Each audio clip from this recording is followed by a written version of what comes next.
Kalau seorang laki-laki sudah pasti dia harus memastikan bahwa tanggung jawabnya kepada orang tuanya itu penuh. Bayangkan itu dia sudah menggendong orang tuanya untuk melaksanakan ibadah haji, tawaf, sa'i dan lain sebagainya.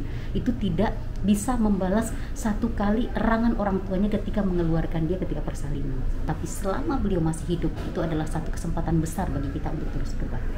Masya Allah, ayo berlomba-lomba untuk berbakti sama orang tua, untuk memberikan yang terbaik, untuk ngasih yang terbaik.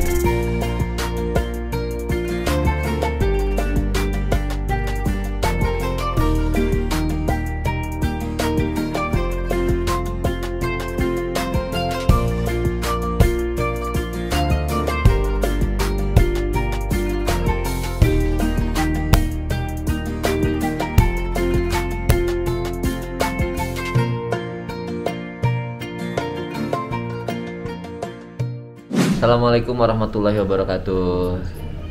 Hai gengsku, welcome back to my channel Aiman Reki Vlog. Nah, gengsku masih semangat puasanya kan? Harus dong, aku juga masih semangat nih.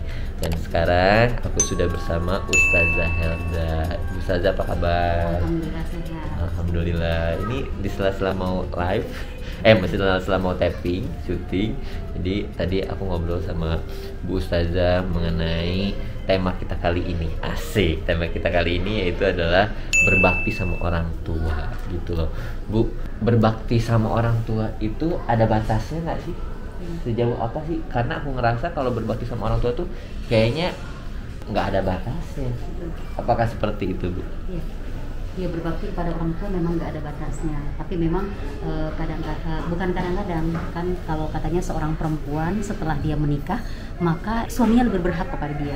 Cuman kan disitulah kesepahaman antara suami istri, harus kalau laki-laki memang tanggung jawabnya kepada orang tuanya. Betul. Sampai selama-lamanya, artinya tidak ada batas ketika kawin atau tidak. Tapi memang seorang perempuan, hak suaminya kepadanya akan lebih besar daripada hak orang tuanya kepadanya. Tapi berbakti kepada orang tua bagi seorang perempuan pun tidak ada batasnya dengan dia menikah.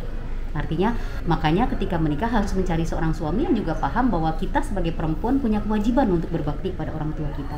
Nah itu, kadang-kadang ya tadi ya kita ngobrol-ngobrol Mas Aiman ya, kita sangat sedih sekali gitu ya kalau orang tua kita punya anak 4, 5, 6 gitu ya, dulu bisa mengasuh kita, mendidik kita, mengorbankan apa saja untuk kepentingan kita. Tapi ketika kita sudah berkeluarga, kita sudah sama-sama besar, punya kemudian tanggung jawab pekerjaan masing-masing, kita yang 6, 5, 4 atau 10 orang ini kadang-kadang tidak bisa merawat ataupun membantu orang tua kita yang mungkin tinggal, ada yang masih 2 orang, ada yang hanya tinggal 1 orang. Ini kadang-kadang yang sangat menyedihkan. Betul, apalagi kalau misalkan orang tuanya lagi sakit kayak ini nih, kemarin ini kan nenek kakek aku tuh lagi sakit gitu. Jadi kayak aduh, Masya Allah, sedih banget gitu. Sebenarnya yang harus dilakukan seorang anak tuh apa sih? Ya. Kalau seorang laki-laki sudah pasti dia harus memastikan bahwa tanggung jawabnya kepada orang tuanya itu penuh, ya. Kalau seorang perempuan dia harus minta izin kepada suaminya. Pastikan bahwa orang tua kita itu betul-betul, karena selama kita masih punya orang tua berarti kita masih punya kunci surga nih. Kuncinya ada di tangan kita. Kita mau pakai atau tidak untuk membuka surga itu, kan begitu. Padahal dulu pernah ada kisah di zaman Rasulullah, seorang badui yang menggendong orang tuanya untuk berhaji, tawaf, dan orang tua yang sudah tidak kuat. Kemudian setelah selesai, Pak Rasul mengatakan bahwa itu belum cukup untuk membalas satu erangan orang tuanya ketika melahirkan dia. Bayangkan, itu dia sudah menggendong orang tuanya untuk melaksanakan ibadah haji, tawaf, sa'i dan lain sebagainya. Itu tidak bisa membalas satu kali erangan orang tuanya ketika mengeluarkan dia ketika persalinan. Ya Allah, astagfirullahaladzim. Aku ngerasa aku belum sampai segitu. Sama, kita semua. Artinya saya pun berkata demikian. Saya juga punya satu warning untuk diri sendiri ya, Mas Aiman ya, bahwa kita syukur alhamdulillah kalau masih punya orang tua, berarti kita masih punya kunci yang bisa membuka surga. Tinggal kita mau menggunakan atau tidak. Nah, itu dia gengsku. Jadi kita berlomba-lomba untuk berbakti sama orang tua, untuk memberikan yang terbaik, untuk ngasih yang terbaik gitu. Boleh Bu kasih pesan-pesan buat teman-teman untuk berbakti sama orang tua? Ya, bahwa sekali lagi yang saya ingatkan bahwa, atau saya juga mengingatkan kepada diri sendiri, Kita selama masih punya orang tua, maka kita masih punya sesuatu yang keramat hidup ya. Kalau boleh katakan, kalau orang-orang dulu mengatakan bahwa kita punya orang yang masih ada itu, kita masih punya keramat hidup. Artinya kita masih punya sesuatu yang bisa untuk bekal kita, ataupun sesuatu yang bisa menyelamatkan kita di akhirat nanti. Dan juga kalaupun misalnya orang tua kita sudah meninggal, kita punya kewajiban-kewajiban yang sudah diatur oleh agama kita, bagaimana cara berbakti ketika beliau sudah meninggal.